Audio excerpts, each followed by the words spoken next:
সকাল বাজে এখন 7টা। আর আজ হচ্ছে বৃহস্পতিবার। আজকে ব্লগটা এখন শুরু করছি। নতুন একটি ব্লগে তোমাদের সবাইকে জানাই স্বাগত। তোমরা আমার সুখ দুঃখের সাথী। সেদিন যখন আমার প্রচন্ড মন খারাপ হয়েছিল, তোমরা তো আমাকে খুব করে বুঝিয়েছিলে, আমার পাশে ছিলে।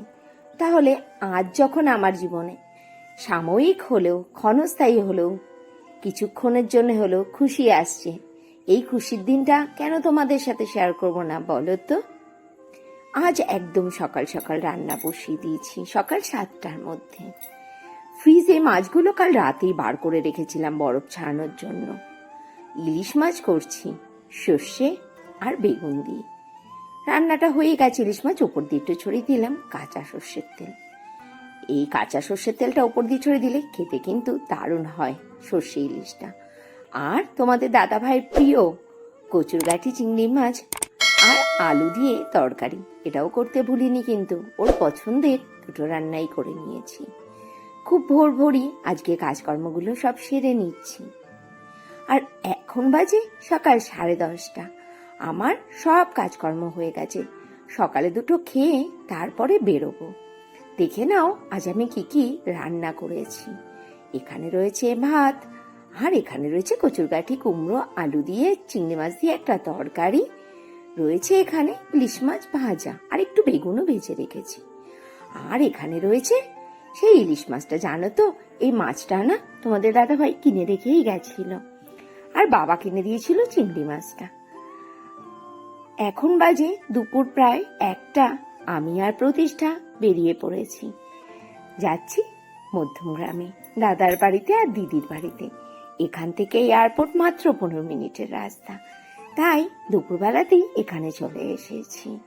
আর এটা হচ্ছে আমার দাদার বাড়ি, আর এই যে প্রতিষ্ঠা দাঁড়িয়ে আছে। আর এই যে এই গাড়িটা নিয়ে আমরা এসেছি, গাড়িটাও পার্ক করে রেখেছে বাড়ির পাশে। এসে তো দেখছি দাদার ছেলে কত সুন্দর গুছিয়ে বৃহস্পতিবারের ঘট পেতে পুজো দিচ্ছে। এইগুলো হচ্ছে বৌদির ঠাকুর। বৌদিকে বললাম, বৌদি তুমি ঠাকুর ঘরটাকে আলাদা কেন করো না? বৌদি বলছে, ভালো লাগে না গো, ঠাকুরকে নিজের সাথে রাখতেই বেশি স্বচ্ছন্দ বোধ করি। আর দেখো বৌদি কত কিছু রান্না করছে, ভাত, উচ্ছে ভাজা, ডাল, আর শঙ্কর মাছ, চাটনি, মাটন। উফ, রান্নাগুলো বৌদি করে অসাধারণ। খেয়ে দিয়ে একটুখানি বিশ্রাম নিয়ে তারপরে বিকেল বেলাতে আবার চলে এলাম দিদির বাড়িতে।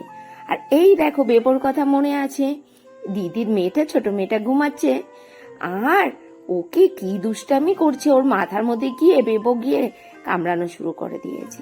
দিদির বাড়িতেও চা খেয়েছি, আবার এখানে এসে বৌদির সাথেও বসে চা খাচ্ছি।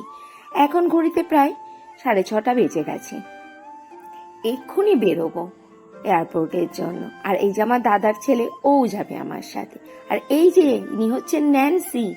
এই ন্যান্সির কথাও নিশ্চয়ই মনে আছে। ন্যান্সি কিন্তু ভদ্রলোকের মতো থাকেন, কিন্তু ওনাকে একটু বেশি এন্টারটেন করলেন তাহলেই উনি কামড়ানোর চান্সটা খুব বেশি করে নেয়। এই জন্য আমি ন্যান্সির থেকে একটু দূরে থাকারই চেষ্টা করি। আর বৌদি কত কিছু দিয়ে দিচ্ছে দেখো। এখানে এক গাদা বিস্কিট। আসলে দাদার তো মুদিখানা দোকান, এখানে আসলেই বৌদি এক গাদা গুচ্ছে জিনিস দিয়ে দেয়। বলছে তুমি আর মাসি, মানে আর বৌদির যে শাশুড়ি, তোমরা দুজনা ভাগ করে নেবে। গাড়িটাও বার করে নিল পার্কিং থেকে। এই যে দাদার ছেলে, আমি আর দিদি আর প্রতিষ্ঠা মিলে যাচ্ছি এয়ারপোর্টে। এইটা হচ্ছে আমাদের দমদম এয়ারপোর্ট। তোমাদের দাদা ভাই এখনো আসেনি, আর এখন প্রায় 8:45 বাজে। ও নামবে 7:50। এই দেখো আমার লোকটি, মানে আমার ভালোবাসার লোকটি ফাইনালি চলে এসেছে। মনে হচ্ছে যেন সবকিছু স্বপ্নের মতো। মনে হচ্ছে সময়টাকে এখানেই যদি আটকে রাখতে পারতাম তাহলে কতই না ভালো হতো। দেখতে দেখতে এই কটা দিনও চলে যাবে। যাক, কাল দুঃখ আসবে বলে আজকে খুশির দিনটাকে আমি হারাতে চাই না। আজকের দিনটাকে আমি মন ভরে বাঁচতে চাই। এবার আমরা বাড়ির পথে রওনা হচ্ছি। রাস্তাতে আমার দিদি আর দাদার ছেলেকে নামিয়ে দিয়েছিলাম, আর আমি আর প্রতিষ্ঠা, তোমাদের দাদা ভাই, বাড়ির জন্য চলে এসেছি। তোমাদের দাদা ভাই খুব ক্লান্ত ছিল, সারাটা দিনই ও ভোপাল আর রায়পুরের এয়ারপোর্টেই কেটে গেছিল। এখন বাজে রাত্রি 11টা আর আবার ফেরত চলে এলাম। ওই যে তোমাদের দাদা ভাই তরকারি গরম করছে, বাড়িতে সেই কাজে লেগে পড়েছে, কচুরকাঠি চিংড়ি মাছের তরকারি গরম করছে। আর এখন ভাত খাবো, সেই দুপুরের ভাত আর কচুরকাঠি চিংড়ি মাছের তরকারি ওখানে গরম করছে, মাছটা এখানেই রয়েছে।